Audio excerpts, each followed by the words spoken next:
اعوذ باللہ من الشیطان الرجیم بسم اللہ الرحمن الرحیم اولئک هم المہتدون یا رب صلی وسلم دائما ابدا لا حبیبک خیر خلق کلہم هو الحبیب الذی ترجى الشفاعة لكل حول من الاحوال مقتحم جزا اللہ عنا سیدنا محمد صلی اللہ علیہ وسلم وآلہ۔ ہدایت یافتہ اور ناقصین کی تفصیل حضرت فرما رہے ہیں، ان کے سارے اشغال اللہ سبحانہ تعالیٰ کی رضا کے لیے ہوتے ہیں اور اتباع میں ہوتے ہیں۔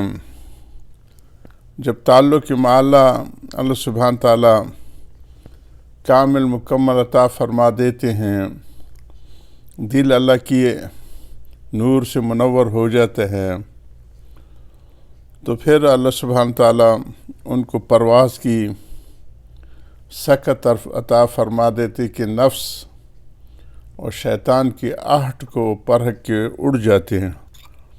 جیسے کل میں نے کبوتر کی مثال حضرت کی ہی ارشادات سے جو پیچھے سے تھی سنائی تھی کہ وہ بلی کی آہٹ کو بھی سن کے اڑ جاتے ہیں، اور ان کے بچے جن کے ابھی تک پر نہیں آئے ہوتے ہیں وہ اگر اسی طرح اچھل کود کریں تو فوراً بلی کے منہ میں چلے جاتے ہیں۔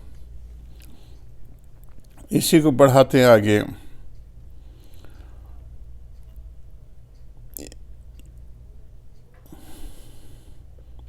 اس وقت کس وقت بولنے کی ضرورت ہے، کس وقت مزاح کی ضرورت ہے، تو اس کا کوئی قول یا فعل عبادت اور ذکر سے خالی نہیں ہوتا۔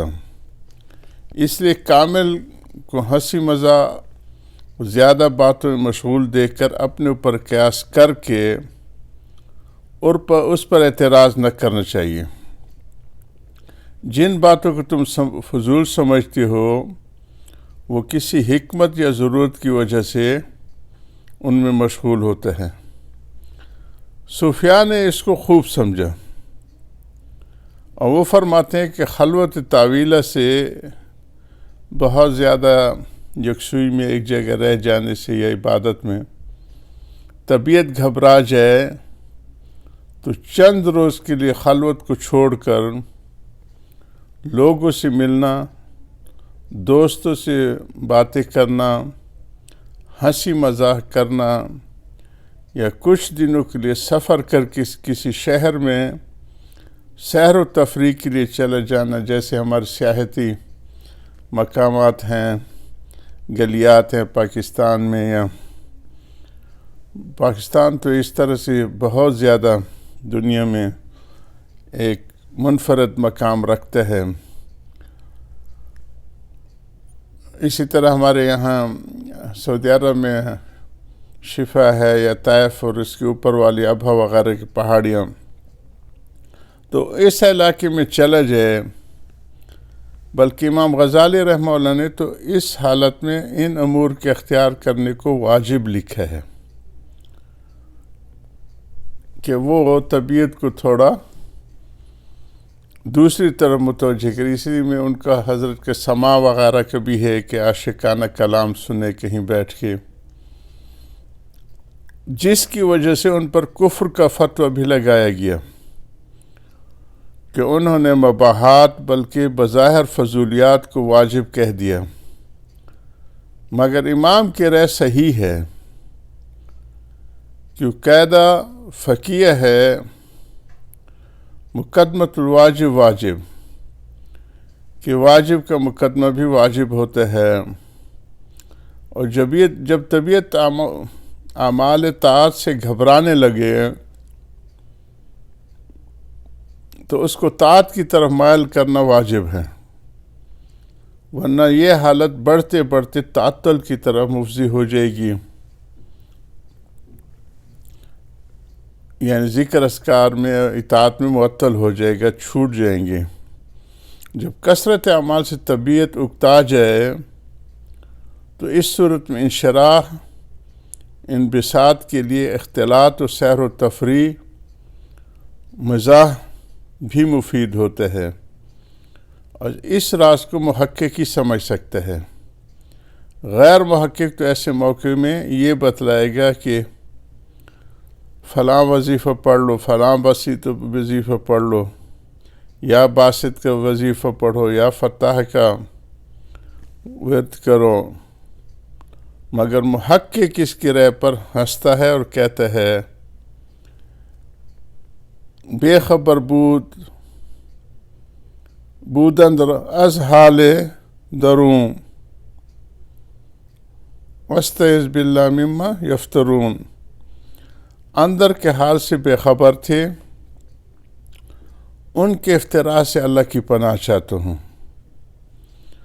اندر کے حال سے بے خبر تھے، میں ان کے افتراء سے اللہ کی پناہ چاہتا ہوں۔ اس جگہ مولانا نے طبیب الہی کا قول نقل فرمایا کہ اس نے دوسرے اطباء کی رائے سن کر یہ کہا ہے، گفت ہر وارد کی عیشا کرد ان عمارت نیس ویران کردان۔ انہوں نے کہا کہ ان لوگوں نے جو دعا بھی کی ہے یہ تعمیر نہیں بلکہ تخریب ہے۔ سو غیر محقق تو اس موقع پر ایک وظیفہ اور بڑھا دیتے ہیں،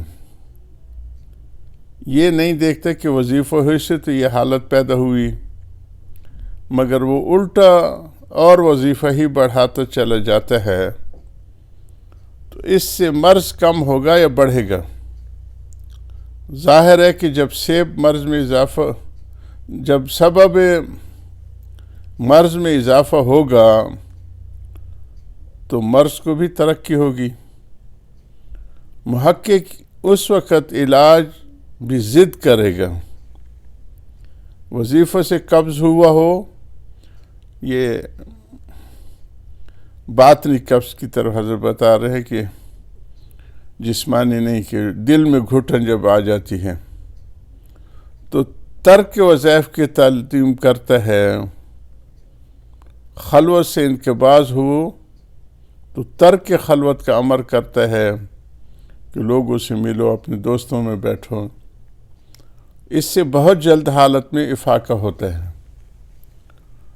میرے ایک دوست تھے مولوی صادق یقین صاحب مرحوم، وہ بیت حضرت حاجی صاحب سے تھے، اجازت یافتہ حضرت مولانا گنگوئی کے تھے، مجھ سے بھی ان کو محبت و عقیدت کا تعلق تھا۔ ایک دفعہ ان پر قبض شدید طاری ہوا تو مجھے اطلاع کی، کیونکہ میں اس وقت ان کے وطن کے قریب کانپور میں تھا۔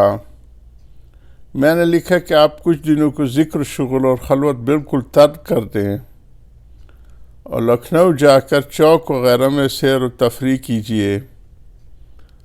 اول تو ان کے جواب سے بڑی وحشت ہوئی، مگر انہوں نے اس پر عمل کیا۔ اس طریق میں انقیاد و اتباع کی بہت ضرورت ہے